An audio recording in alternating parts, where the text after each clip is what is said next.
EP 30, How to Stay Motivated to Exercise After 60. You know exercise is important. You've probably started many times.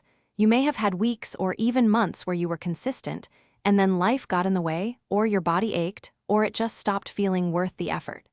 Here's the truth. Motivation is not a personality trait.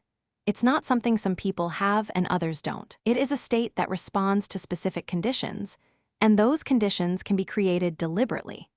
Today, we're covering the psychology and practical strategies for building exercise into your life after 60 in a way that actually lasts.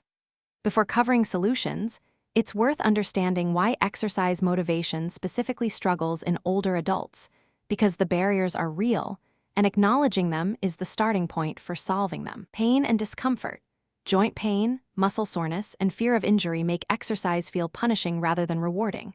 This is fundamentally different from the experience of younger adults who bounce back quickly. Chronic pain is a legitimate barrier that requires pain-appropriate exercise choices, not simply more willpower. All-or-nothing thinking. I missed 3 days so I failed, so there's no point. This thinking pattern kills more exercise habits than anything else. Exercise is not an exam you pass or fail, it's a spectrum.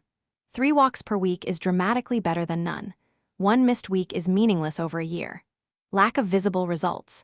The expectation that exercise should produce obvious physical changes quickly, based on fitness advertising, doesn't match the realistic experience of older adults. The most important benefits of exercise for older adults are preserved independence, reduced disease risk, better sleep. Sharper mind are not visible in a mirror. Connecting to these intrinsic motivations requires deliberate thought.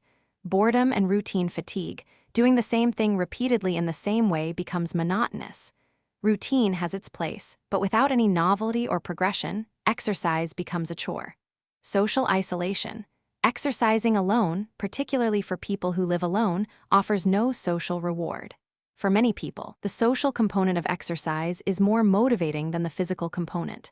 The most reliable exercise habits are not those sustained by motivation, they're those that become automatic. Here's how to build that automaticity. Habit stacking. Attach exercise to something you already do without thinking. Walk after every morning coffee. Do calf raises while brushing your teeth. Stretch during the evening news. These micro habits compound over time and require no motivational energy once established.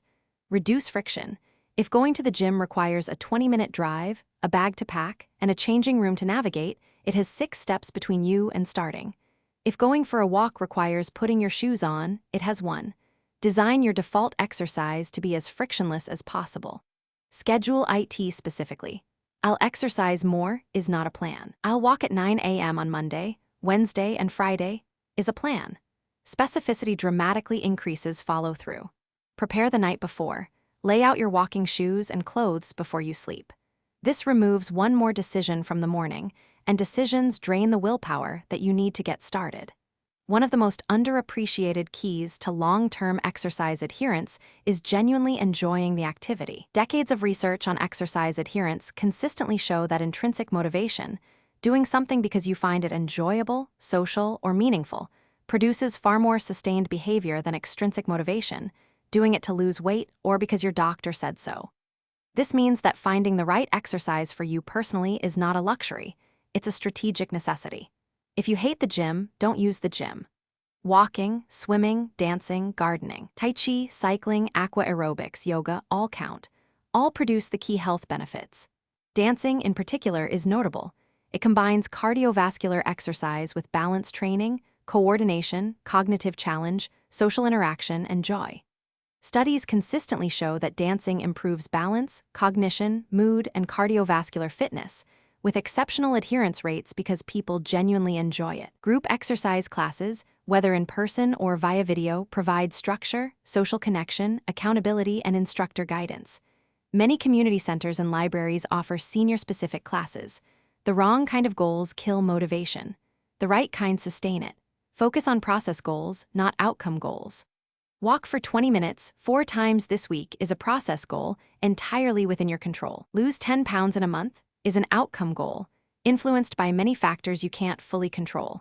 Meeting or missing your process goal is entirely up to you. Consistently meeting process goals builds confidence and momentum. Start smaller than you think you should. Overambitious starting goals are the primary cause of early abandonment. If you haven't exercised regularly in years, starting with 3x 15-minute walks per week is not too little. It's smart, it's sustainable, and it builds the habit that can be gradually expanded. Track progress in a way that motivates you. A simple notebook where you tick off completed sessions provides visible evidence of consistency. Many people find this surprisingly motivating, the satisfaction of not breaking a streak. Celebrate small wins. Reaching week 4 of consistent exercise deserves genuine acknowledgement. These milestones reinforce the identity of being someone who exercises, and identity-based habits are the most durable of all. Social accountability is one of the most powerful predictors of exercise adherence, and it's underused. An exercise partner creates mutual commitment. You're less likely to skip when someone is expecting you. Walking with a friend, neighbor, or family member is among the highest adherence forms of exercise for older adults. A walking group, fitness class, swimming club, or dance class provides community, routine, and accountability. The social connection these provide is itself a health benefit, reducing isolation, improving mood, and providing a reason to leave the house. Tell people your goals. Sharing your intention to exercise regularly, even with one person, meaningfully increases follow-through. The psychological mechanism is real. Virtual options. For those with limited mobility or transport, online exercise classes, via YouTube, fitness apps, or video calls, provide structure, instruction, and some sense of community without requiring leaving home. Staying motivated to exercise after 60 is not about willpower. It's about design. Design an exercise habit that is convenient, enjoyable, social where possible, appropriately challenging, and celebrated consistently. You don't need to be intense. You don't need to be fast. You don't need to do what worked at 40. You need an exercise life that suits who you are now and that you'll still be doing in a year and in 10 years. That consistency, more than any single intense effort, is what produces the health, independence, and vitality you're working toward. Start where you are. Start today. See you in the next video.